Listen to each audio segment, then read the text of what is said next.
Adelante. Un saludo a los colegas de la Universidad Autónoma de México que han preparado con éxito, por lo que veo, este encuentro, este congreso. Quisiera comenzar con un recuerdo de un profesor mexicano, fallecido no hace mucho, que fue Óscar Correas, profesor mexicano de origen argentino, gracias al cual conocí la Universidad Autónoma de México, conocí también Tlaxcala, conocí Oaxaca y muchos otros sitios que me llevaron a una conclusión, que México es un país maravilloso. Bien, fuera ya este recuerdo, quiero recordar el título de esta intervención mía, que es el siguiente: la justicia transicional, un fundamento y una argumentación nada convencionales. En ese título está resumida mi tesis. La justicia transicional no es convencional. ¿Y qué es la justicia convencional? La justicia convencional es la justicia y la jurisdicción penal ordinaria. No se ajusta a las reglas de esta justicia penal ordinaria, la justicia transicional. La justicia convencional, penal ordinaria, concibe el juez como la boca que pronuncia las palabras de la ley, en línea con Beccaria y antes con Montesquieu. Es decir, es una magistratura que aplica el principio de la legalidad penal. En segundo lugar, aplica el castigo, porque no hay derecho penal sin pena. Sin castigos no se concibe la justicia penal, que es ordinaria, que es el núcleo de esa justicia, precisamente. Luego, filosóficamente se sustenta esa justicia sobre todo en el retribucionismo. Retribucionismo que criticaremos en esta exposición porque es un obstáculo más bien para la aplicación de la justicia transicional. Y también otro rasgo de la justicia convencional es el positivismo jurídico, la concepción del ordenamiento jurídico como Kelsen, como un orden, tanto que un orden coactivo. Bien, todo esto no se pierde en la justicia transicional. Por ejemplo, en los acuerdos de paz de Colombia, la justicia transicional nos dice que si no se atiene quien la pide a la reconstrucción de la verdad, si no participa en la reconstrucción de la verdad, se envía su caso a la jurisdicción penal ordinaria. Es decir, que no se pierde del todo en la justicia convencional, pero pasa a segundo plano en muchos casos. A todo esto, ¿qué es la justicia transicional? Ya que he citado a Colombia, la Corte Constitucional colombiana ha elaborado una doctrina muy sólida que define muy bien qué es la justicia transicional. Así, la sentencia 112 del año 2019 de este órgano nos dice que la justicia transicional es un conjunto de procesos de transformación social y política profunda mediante los cuales se pasa de una situación de violación permanente y sistemática de los derechos humanos a una situación, a una etapa de consolidación de la democracia y pleno respeto de los derechos humanos. Perdón. Es decir, quedémonos con esa idea que me parece muy bien entresacada por la Corte Constitucional colombiana. Quedémonos con que se pasa de una situación de violación de los derechos humanos, violación cotidiana y sistemática de los derechos humanos, a una situación democrática de pleno respeto de los derechos humanos. Para ello, la justicia transicional se vale de mecanismos judiciales y extrajudiciales. Eso, por ejemplo, pueden ser las comisiones de la verdad. En esto se diferencia también de la jurisdicción penal ordinaria. ¿Qué modelos he tenido en cuenta para exponer esta intervención? En primer lugar, los que más conozco. El modelo de Colombia, que ya he citado varias veces, que es un ejemplo positivo a través de la Jurisdicción Especial para la Paz de consecución de datos firmes para la paz. Y por ejemplo negativo, porque también hay ejemplos negativos, el ejemplo que a mí me duele particularmente, que es el ejemplo de España. España no ha tenido justicia transicional y la ley de amnistía de 1977 es un monumento a la impunidad, un monumento a la impunidad de los crímenes cometidos bajo la dictadura franquista. Bien, entraremos también en eso en particular. Hay muchos más modelos. Por ejemplo, la Corte Interamericana de Derechos Humanos ha establecido sentencias de justicia transicional muy interesantes y una doctrina muy sólida. Por ejemplo, la famosa sentencia de los barrios altos de Perú, donde se dijo por este órgano que no es suficiente compensar a las víctimas económicamente, sino que sobre todo se quiere incluir la reconstrucción de la verdad, que ese es el meollo de esta justicia transicional y lo que condiciona todo, hasta la aplicación de la justicia penal. Si uno habla con las víctimas, he tenido ocasión de hacerlo personalmente en varias situaciones en España con el terrorismo de ETA, lo que quieren las víctimas no es compensación económica por encima de todo. Lo que quieren las víctimas es que se sepa su verdad.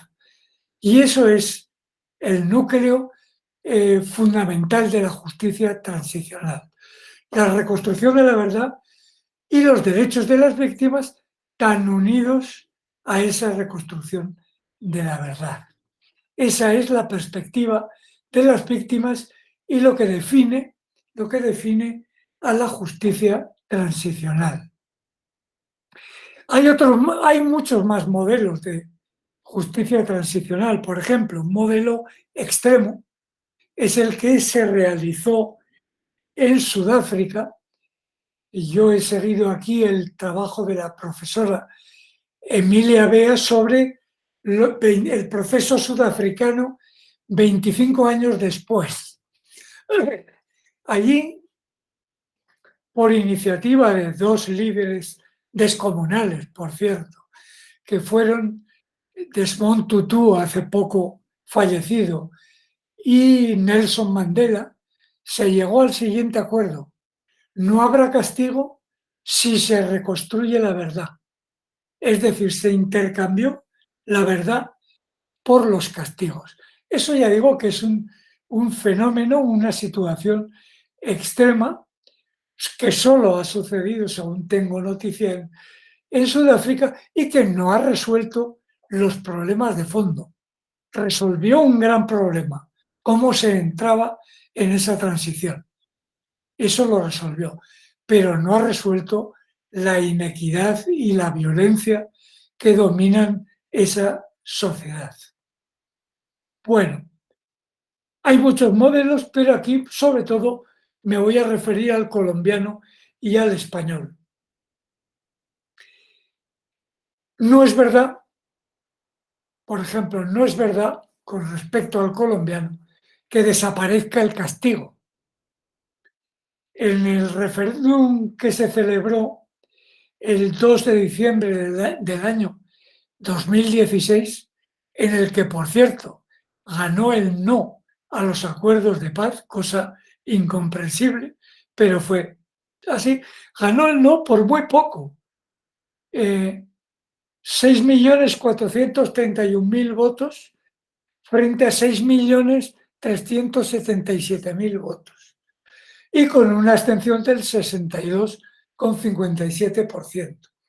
Bueno, pues la propaganda del no se basó en la siguiente consigna: paz sin impunidad, que es una consigna mentirosa. Una consigna mentirosa porque, como sancionó el Consejo de Estado de Colombia a los promotores de la propaganda de los acuerdos de paz, no es verdad, les dijo, que haya paz con impunidad, como propagan ustedes. No desaparece para los crímenes de lesa humanidad y crímenes de guerra, según los acuerdos de paz, no desaparece el castigo de la jurisdicción penal ordinaria. Y en otros muchos casos tampoco. Por ejemplo, cuando no se reconstruye la verdad. Por lo tanto, lo que les dice, leo textualmente: ustedes tergiversaron la verdad de los acuerdos en materia de sanción y responsabilidad, y así anunciar la impunidad absoluta de todos los delitos que los miembros del grupo guerrillero habían cometido. Eso es, no se puede decir más claro, mentira, según el Consejo de Estado de la República de Colombia. Bien, entonces, ¿cuál es la naturaleza jurídica de la justicia transicional? La naturaleza jurídica de la justicia transicional, y me fijo en el ejemplo colombiano, es mixta.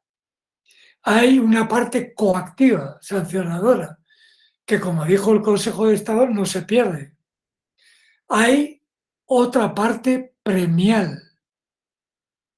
Premial en el sentido del derecho premial penal, que luego lo explico.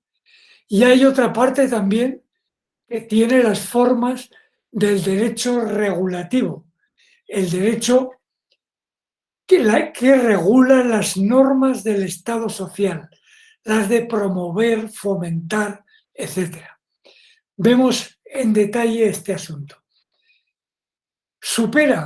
La justicia transicional supera, y es el verbo correcto, supera el derecho concebido como norma de coacción, el derecho positivista. Por ejemplo, al maestro de maestros Rudolf von Jhering definió el derecho en el derecho a finales del siglo XIX de la siguiente manera: derecho es el conjunto de normas de coacción que tienen validez en un Estado. Bueno, no se puede definir de manera más magistral el derecho en aquella situación histórica. De ahí quedó que en la teoría pura del derecho de Kelsen, otro gran positivista, queda el derecho como un orden coactivo, como un sistema coactivo. Y dice Kelsen en esta teoría pura del derecho, que la que manejo yo es la clásica de la Universidad Autónoma de México, traducida por Roberto Bernengo, y que es una traducción maravillosa también. Bien, Kelsen nos dice ahí: los órdenes jurídicos modernos contienen a veces normas por las cuales se prevén recompensas, títulos y condecoraciones, pero esta no es una nota común a todos los sistemas designados como derecho. La nota común es la coacción. Bien, sin embargo, una nota distintiva de la justicia transicional es el carácter premial. ¿En qué sentido premial? En el siguiente sentido, en el mismo sentido que el derecho premial penal. Figuras tales como la anglosajona del testigo de la corona, que consiste en la impunidad del testigo de la corona a cambio de su valioso testimonio. Cuando el testimonio es decisivo en el proceso, se puede llegar a ese pacto o componenda. Eso es derecho penal. O la figura del arrepentido, que nació en el derecho penal italiano por hacer frente a la mafia, pero que luego ha pasado al derecho peruano, al colombiano, con el asunto del narcotráfico. Es decir, se reduce la pena o de una manera incluso cualitativa la pena a cambio de la reconstrucción de la verdad. Bien, la justicia transicional, además de coacción, tiene también ese sentido premial penal. Tiene también los rasgos de un derecho regulativo,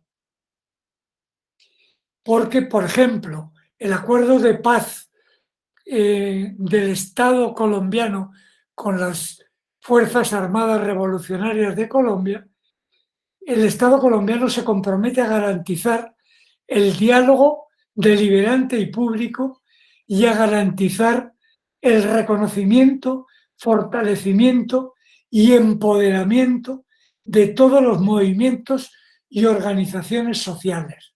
Esto es muy importante. Esto es muy importante porque reconoce que una de las causas de la guerra es que no ha habido cauces de diálogo para los movimientos sociales de izquierda y para lo que representaba la guerrilla, lo que representaba políticamente la guerrilla. Pero a lo que vamos, la naturaleza jurídica de la justicia transicional no solo se reviste de carácter coactivo y premial, sino también de carácter regulativo. Carácter regulativo definido por el profesor Manuel Calvo como aquellas normas que buscan fomentar, promover y asegurar ciertos valores e intereses sociales mediante el establecimiento de obligaciones para los poderes públicos y la legalización de las relaciones sociales. Así que valga el ejemplo que hemos citado del compromiso del Estado colombiano en orden a respetar el diálogo con los movimientos sociales. Bien, vamos a ver otro rasgo de la justicia transicional, que es el siguiente. El retribucionismo es un obstáculo, un verdadero obstáculo para la aplicación de la justicia transicional. ¿Qué es el retribucionismo? Pues está muy bien recogido en la Biblia, en el libro del Éxodo, y allí se dice que la justicia es ojo por ojo, diente por diente, mano por mano, pie por pie. No pensemos que este ideario es una antigualla que está por estar en el Antiguo Testamento. Este pensamiento está bien vivo. ¿Por qué se creen ustedes que en Estados Unidos ningún candidato a presidente de aquellos Estados Unidos reclama la abolición de la pena de muerte?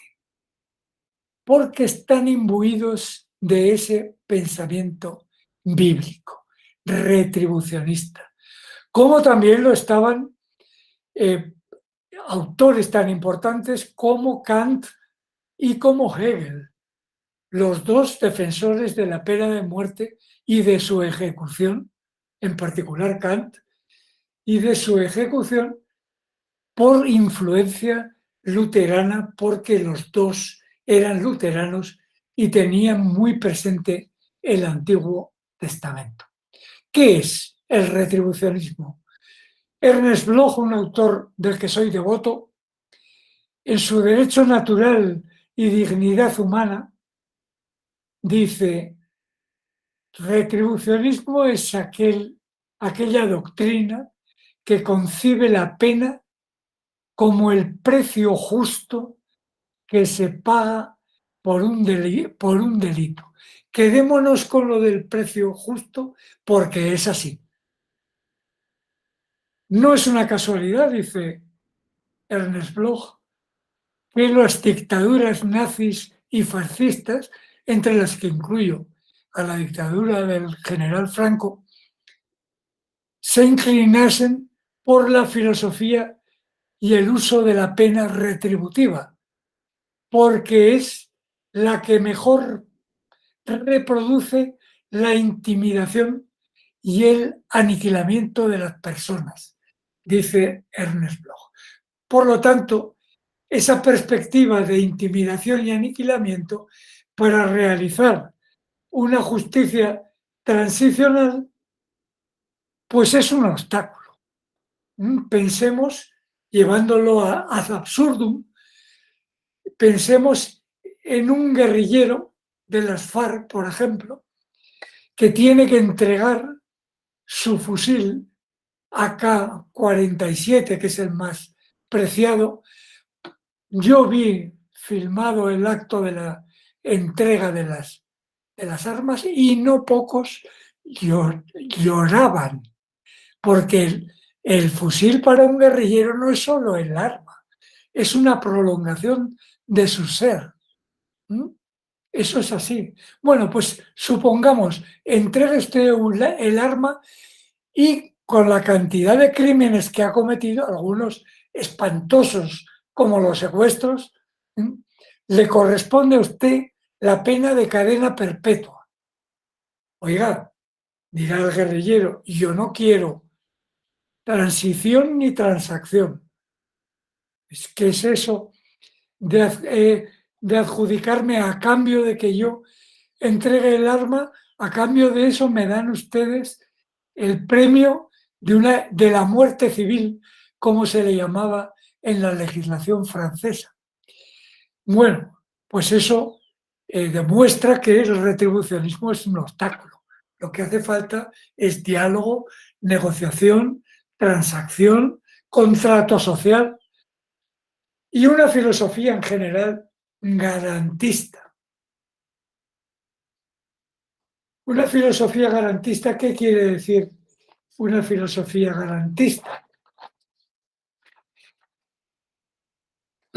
Pues en las obras de Luigi Ferrajoli incluso hay una que se titula El paradigma garantista. Está muy bien recogido todo esto.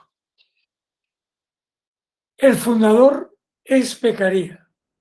Fundador es Beccaria cuando dijo de manera muy meritoria: la pena de muerte y el tormento no son útiles ni necesarias para el procedimiento judicial. Y eso fue un verdadero terremoto en el pensamiento penal. Y es de ahí de donde hay que partir. Hay que partir también de que en este modelo se adecúan los medios y los fines.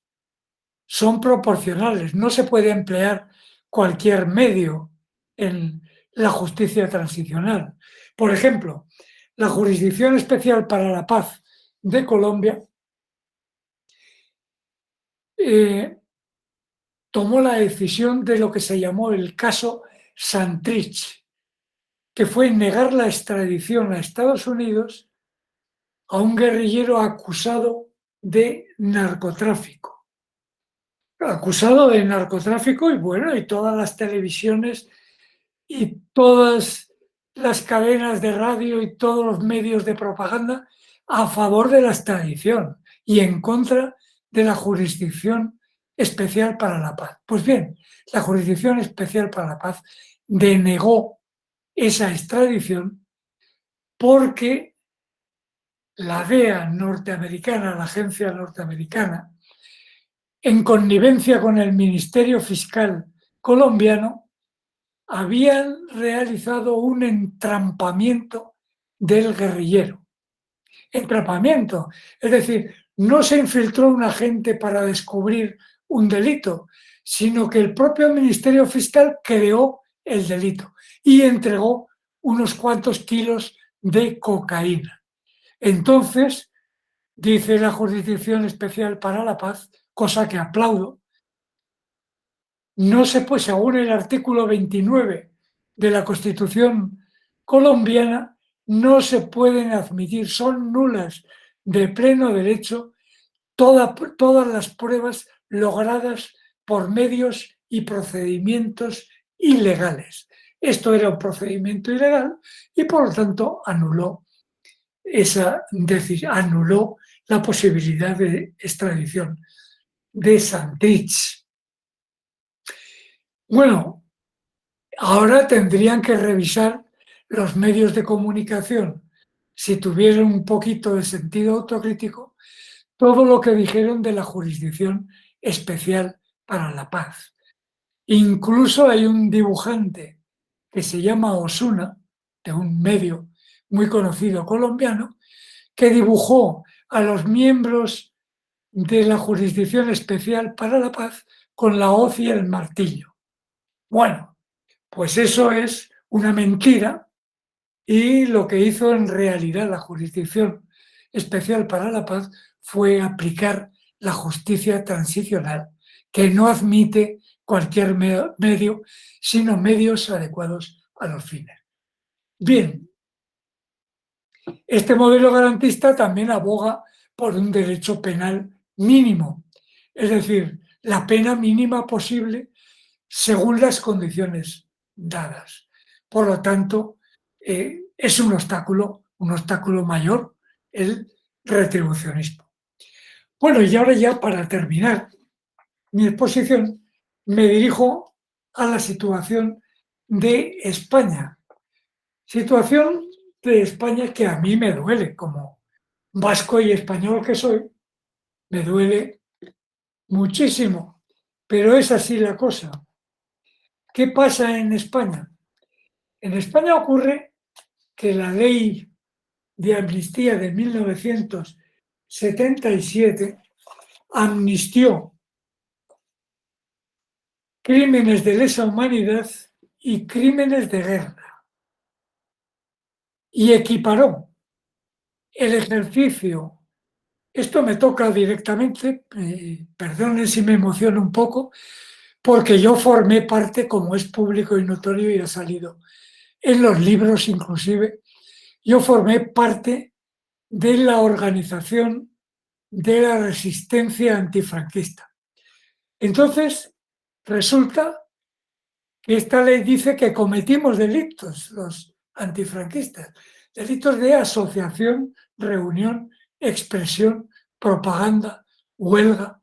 Eso, señores míos, son derechos fundamentales que nosotros ejercimos antes que al año siguiente, en 1978, lo reconociera la Constitución española.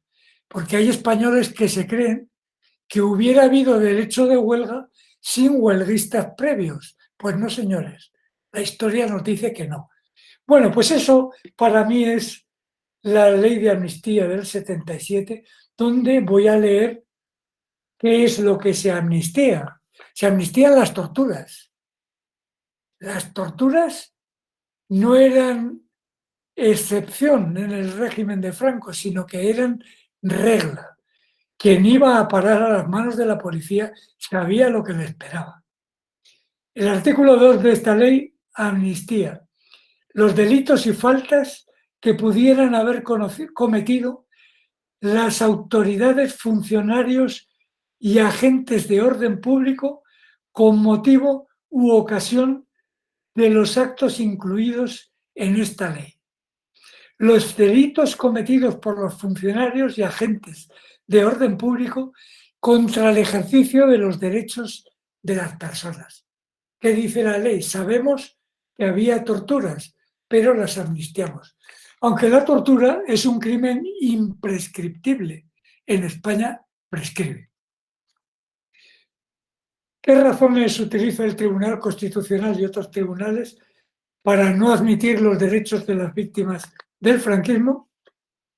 Varias razones que se pretenden jurídicas. Una, esta ley. La vigencia y validez de esta ley, aunque va contra la propia Constitución, se dirige contra la Constitución, que no admite indultos y amnistías generales. Bueno, ¿qué razones? Dice, la Constitución no puede aplicarse en sentido retroactivo. Eso dice el Tribunal Constitucional. A mí me parece un disparate con todos los respetos, porque la Constitución se aplica en sentido retroactivo. El rey Juan Carlos I no tenía más legitimidad que, voy a utilizar una metáfora mexicana, que el dedo de Franco, el dedo del dictador. Y la Constitución convalidó ese nombramiento del dictador y lo consideró de manera retroactiva, lo consideró jefe del Estado a todos los efectos, incluso con inviolabilidad e irresponsabilidad de su cargo, que se ha demostrado nefasto. Esto, nefasta esa disposición, porque todos los delitos que ha cometido contra la hacienda pública, este señor, pues resulta que están absueltos. Bueno, la Constitución se aplica de modo retroactivo y se miente a las víctimas del franquismo diciéndoles que no se puede aplicar de manera retroactiva. Bien, espero, ahora hay en proyecto una ley de memoria democrática y ha habido propuestas de que se interprete todo esto con arreglo al derecho internacional humanitario. Pues bien, como dice Bartolomé Clavero, y con esto cierro el asunto, esta exposición, dice Bartolomé Clavero, hay países como Colombia que están en estado crónico de justicia transicional y hay países como nuestra España donde ni siquiera ha comenzado. Nada más, muchas gracias. ¿Me invita?